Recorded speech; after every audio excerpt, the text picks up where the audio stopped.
कोई कहते हैं चंद्रगुप्त मौर्य का शासन बहुत अच्छा था, हम मान लेते हैं। कोई कहते हैं हिंदुओं में क्या कहते हैं, शिवाजी का शासन बहुत अच्छा था, हम मान लेते हैं। कोई कहते हैं विक्रमादित्य जी का शासन बहुत अच्छा था, हम मानते हैं। कोई कहते हैं धर्मराज्य युधिष्ठिर ने जो राज्य की स्थापना की बहुत बढ़िया, हमको धर्मराज्य चाहिए। कोई कहते हमको रामराज्य चाहिए। अगर राजनेताओं से भी पूछा जाए तो कहेंगे रामराज्य हम लाएंगे। गांधी जी भी रामराज्य की चर्चा करते थे या नहीं? अब यहाँ पर बहुत शीतल हृदय से विचार करने की आवश्यकता है दुबे जी और जो भी महानुभाव हैं सब। शिवाजी ने जो शासन किया उस समय कौन संविधान था? चंद्रगुप्त मौर्य ने जो शासन किया उस समय आज का संविधान था क्या? विक्रमादित्य जी ने दिव्य शासन प्रदान किया, साम्राज्य उनके शासन काल में सब सुखी थे, आज का संविधान था क्या? कौन संविधान था? धर्मराज युधिष्ठिर ने राज्य किया, कौन सा संविधान था? भगवान राम और उनके पूर्वज अम्बरीश इत्यादि ने जो शासन किया, कौन सा संविधान था? हमारे प्रधानमंत्री और प्रांतों के मुख्यमंत्री पूर्व हों या वर्तमान, प्राचीन भारत का जब यशोगान करते हैं तब क्या कहते हैं? राम राज्य हम लाएंगे, यही ना? लेकिन राम राज्य जो लाए भगवान राम इस संविधान के आधार पर, उसी से चिर है ना आजकल। अरे मनुस्मृति के आधार पर, वाल्मीकि रामायण में भी मनुस्मृति के वचन समुद्रित हैं। वाल्मीकि रामायण से भी प्राचीन ग्रंथ कौन है? मनु। राम जी के पूर्वज मनु थे या नहीं?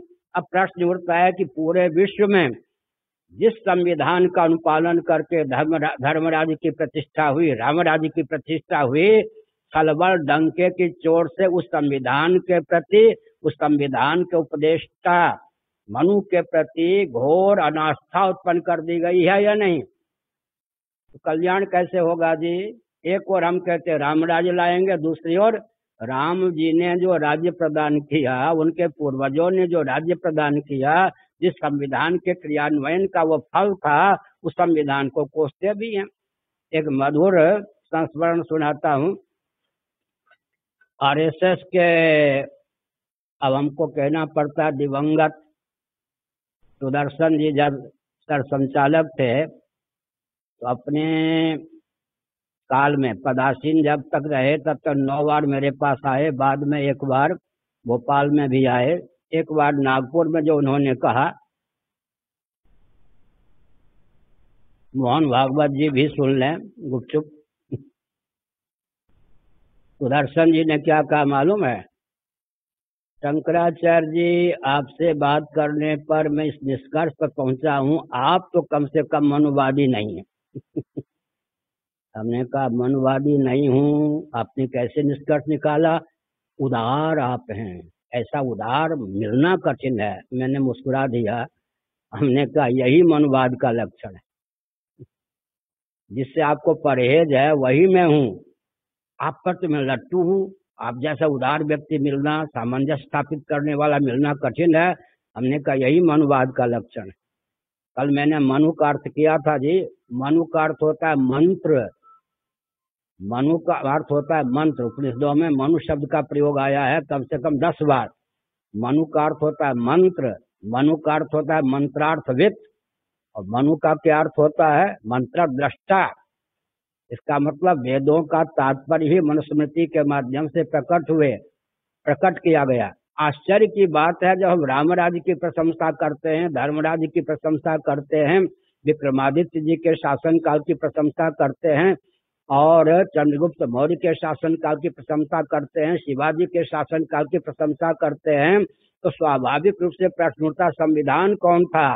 किस संविधान का अनुपालन करने पर इस प्रकार का उज्जवल, यहाँ तक मैं संकेत करता हूँ, किस संविधान का पालन करने पर जीव के जीवन में उस बल और वेग का संचार होता है कि देह त्याग के बाद वह भुवः स्वः महः जनः तपः सत्यम इन ऊर्ध्व लोकों में गमन कर सकता है।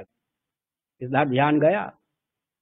किस संविधान का अनुपालन करने पर कोई ब्रह्मा हो सकता है? आज का संविधान। मैं बृहदारण्यक उपनिषद का उदाहरण देता हूँ। श्रावण भाद्र महीने में 3 घंटे में पढ़ाता हूँ वेदादि शास्त्रों को।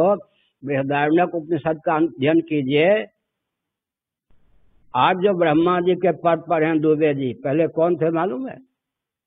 आज जो ब्रह्मा जी के पद पर हैं, अब तो आस्तिक है, हिरण्यगर्भ के पद पर आज जो हैं, कोई नास्तिक हो तो ब्रह्मा जी के प्रति आस्था 5 मिनट उत्पन्न कर सकते हैं हम लोग। आज जो ब्रह्मा जी के पद पर हैं, कभी बृहद भारत में सतकुल में उनका जन्म था, वो मनुष्य थे, अश्वमेध याग में अधिकृत थे। अश्वमेध याग के अवान्तर फल को न चाहकर अश्वमेध याग के देवता जो हैं कौन?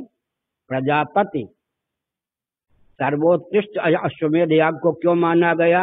जिस कर्म के देवता, जिस यज्ञ के देवता, जिस याग के देवता सर्वोत्कृष्ट होते हैं, उस कर्म को भी सर्वोत्कृष्ट माना जाता है।